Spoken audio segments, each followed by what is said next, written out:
Hey guys, welcome back to another video. Today we're back, and this video is quite different from what I usually film. Generally speaking, over the last 8 years, I've kind of just been putting out cards content. And that's a huge part of my life, and I'm still extremely passionate about it. But as life goes on, you find other passions and you find other things that you enjoy doing. And for me, at 27 years old, I found out that I like cycling. That's why you have this bike behind me. And I'm doing it because I love to do it, but I'm also doing it because I need to drop weight. Presently, I am approximately 280 pounds, and that is not sustainable as I look my 30s in the face. And so, in an attempt to lose weight and enjoy doing so, I bought a road bike and I'm gonna just start doing long distance rides. Presently, the longest distance I've biked is approximately 47 miles. I'm tracking absolutely everything to do with this.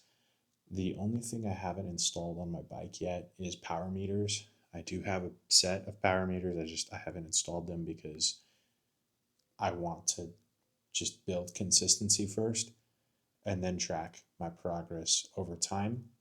I am, however, using a heart rate monitor. Initially, I was using my Apple Watch, but just this last week, I went ahead and bought a Polar H10. So this has been great.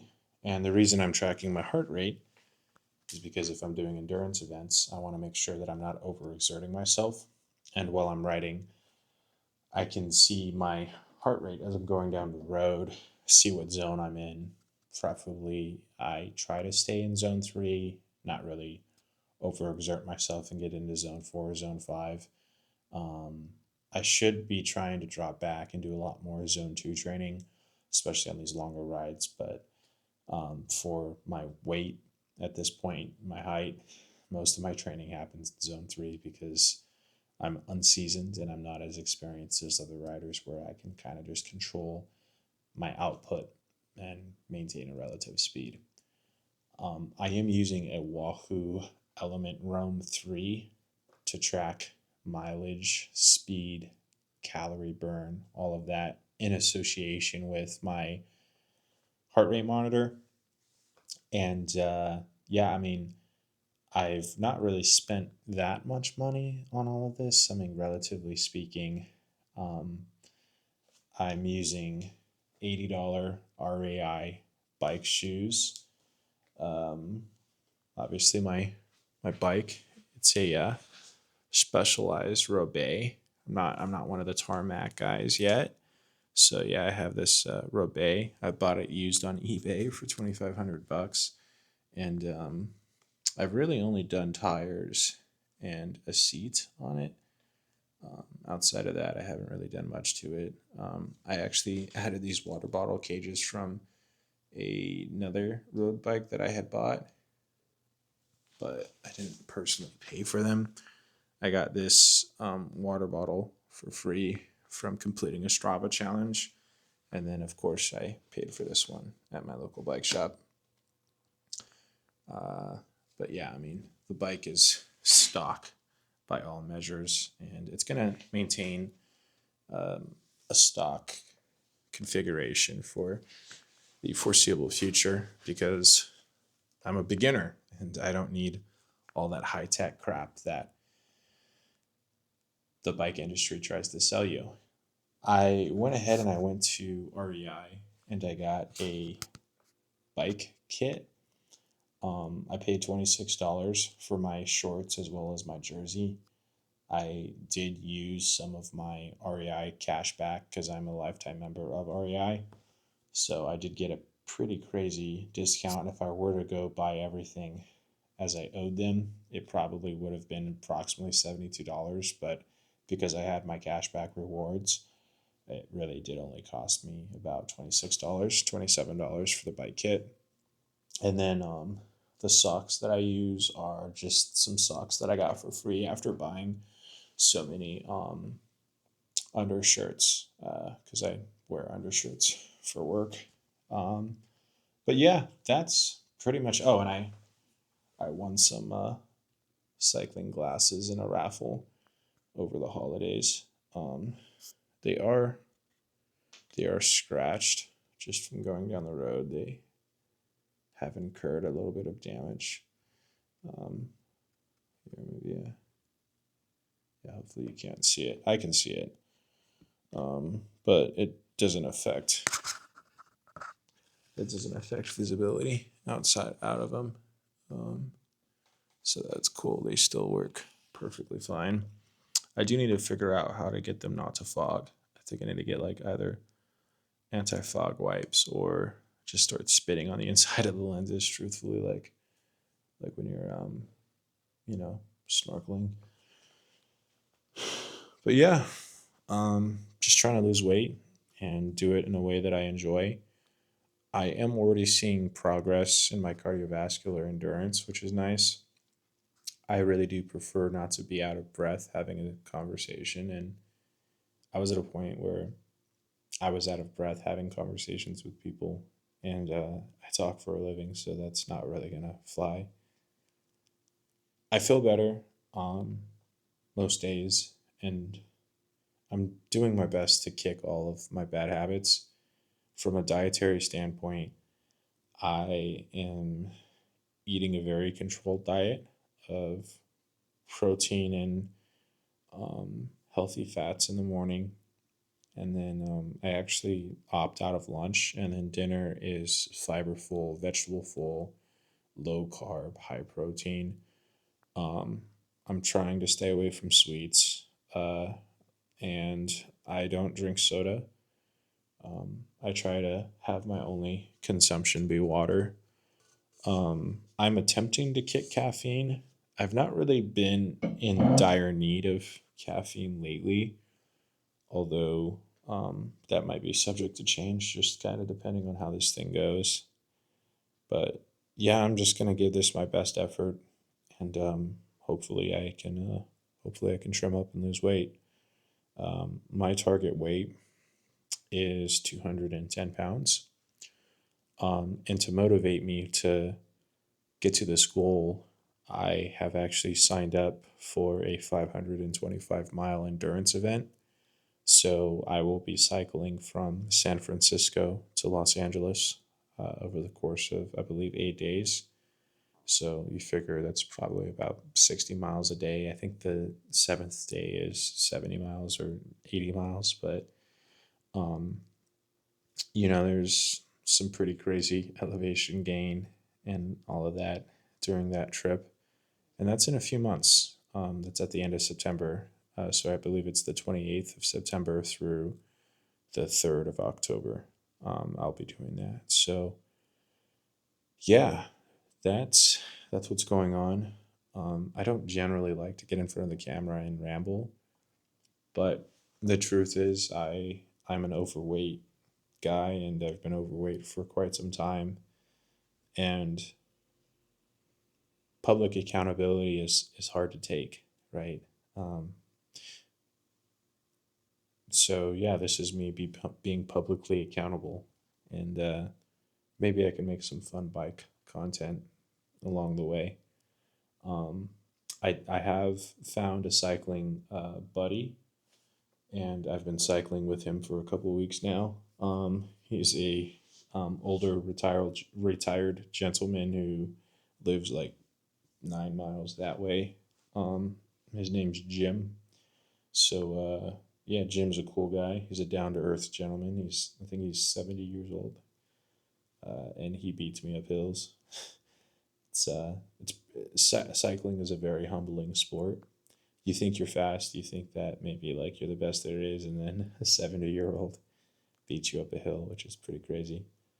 We're in my office right now.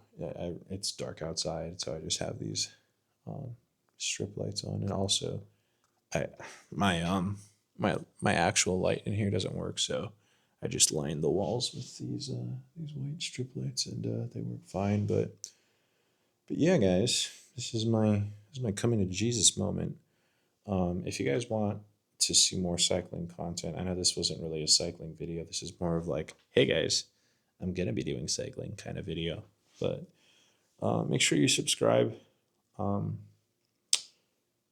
it's weird being the fat guy, you know. Not, it's not directly like that, but I'm a 6'3", 6'4" ish dude who's 280 pounds, and a lot of cyclists are, you know, 5'4" to like 5'11", and they're all sub 200 pounds.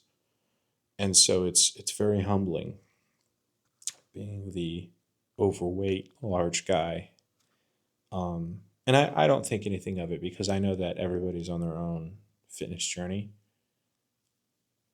But I think like there is definitely a mental barrier to it, you know, like where I realize I may never be as fast as these people, as good as these people, and from a physique standpoint, I mean, I'm 27 years old. I have every desire to be just as fast as they are, but I'm not. You know, I'm me. So I'm just gonna work at this, and if it turns into something cool, if it doesn't, it's just such a fun thing. Um, I have so I have a double XL jersey right now that I'm wearing while I'm riding, and for this 525-mile event, I selected an extra large jersey. So my intent is hopefully I can lose enough weight to be able to fit the extra large jersey. Um, so that's a personal goal of mine, you know, slimming up.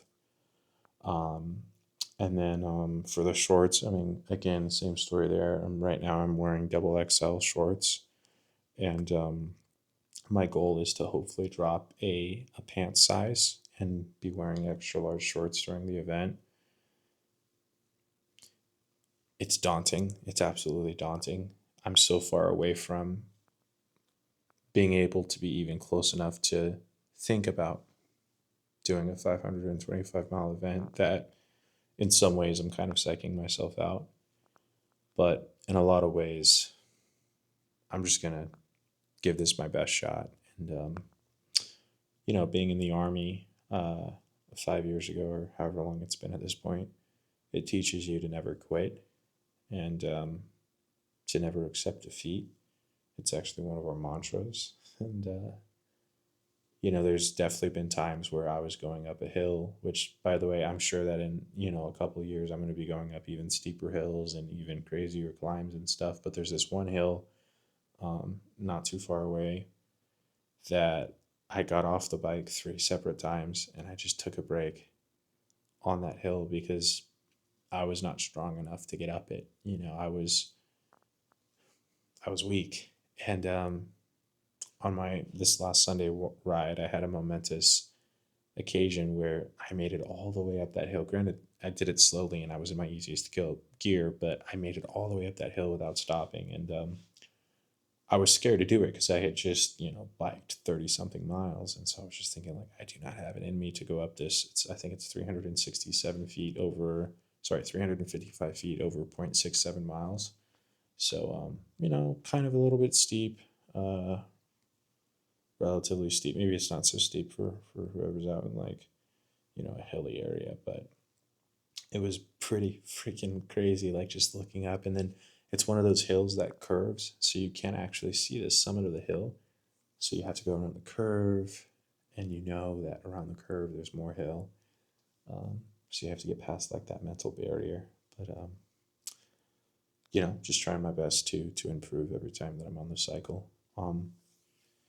And yeah, I hope that I can make it somewhat enjoyable. I'm not looking for, you know, sympathy. I am fully responsible for my weight, and you know, not a man of excuses. There was a time period about 5 years ago where every night I was drinking and every night I was eating fast food, and in a lot of ways I was using it as a way to escape from my life because my life at that time was just It was not good. And, it was a very self-destructive path.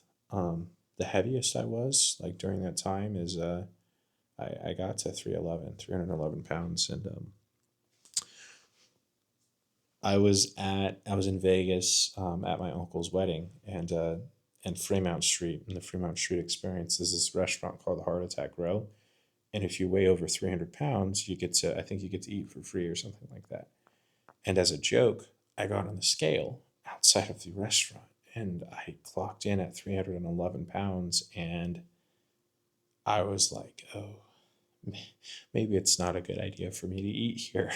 And I left. I was afraid to step on a scale for quite some time after that. And earlier this year, back in March, I just decided, you know what, I'm just going to get on the scale and see where we're at. And I clocked in at 295. And that was crazy because I'm like, crap, I'm 295 pounds. Like, it's really heavy. That's basically 300. I'm 300 pounds for lack of better words. And so right then and there, I just decided that I need to turn this thing around. And I went on that first bike ride. And I'm going to be honest, guys, I made it 2.5 miles up the road, and I was dry heaving on the side of the road at a church, pretty much like about to throw up. And I just remember just thinking, like, how the hell am I ever going to get past like 2.5 mile? How am I ever going to get to like a 10-mile bike ride, or like a 20-mile bike ride, if this is my first bike ride? And I took a 45-minute break at there was like a little shopping plaza with a Starbucks. And I got back on the bike, and I rode home. And I kind of convinced myself that it was the fog. The fog was the reason that I quit that day. But the truth is it was just so demoralizing to have only made it 2.5 miles before basically like throwing up everything on the side of the road and just failing. Um, but the next time I got on the bike, um, I went a little further. I think I went like 10 miles. And then I went a little further. And then I went a little further. And then I went a little further. And I think that can be like a little bit of a life lesson, that it doesn't really matter where you start as long as you just kind of keep going. But I'm a long way off from learning that lesson, so I'll save you the theatrics. Um, in any case, this is pretty much, I mean, we're a month into the cycling thing, so this is pretty much the start of my journey. And I'm excited to see what this leads to. I've already met some amazing people. And this 525-mile race, by the way, it's for the Arthritis Foundation. I'll leave a link in the comments section or in the description of this if you guys, feel that you want to support me on that. I do have to raise an arbitrary amount of money. I think it's $3,500.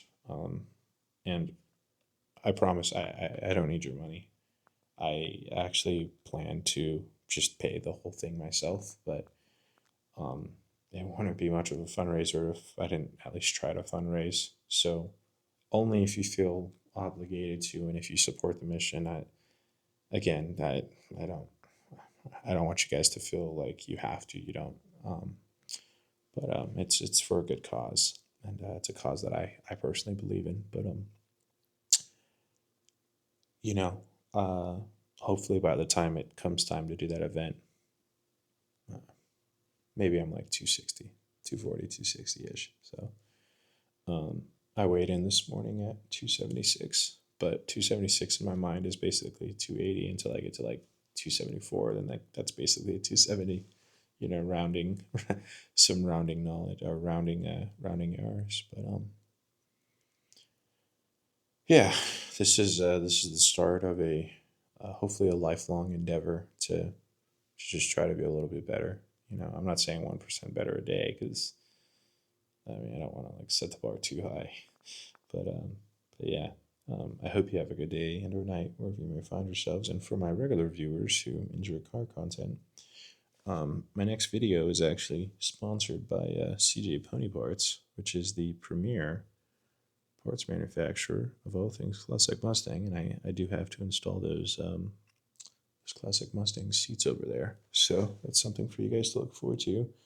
And then in the other corner of my office, I actually have a front lip for a Shelby GT350 that I will have to be installing on the car.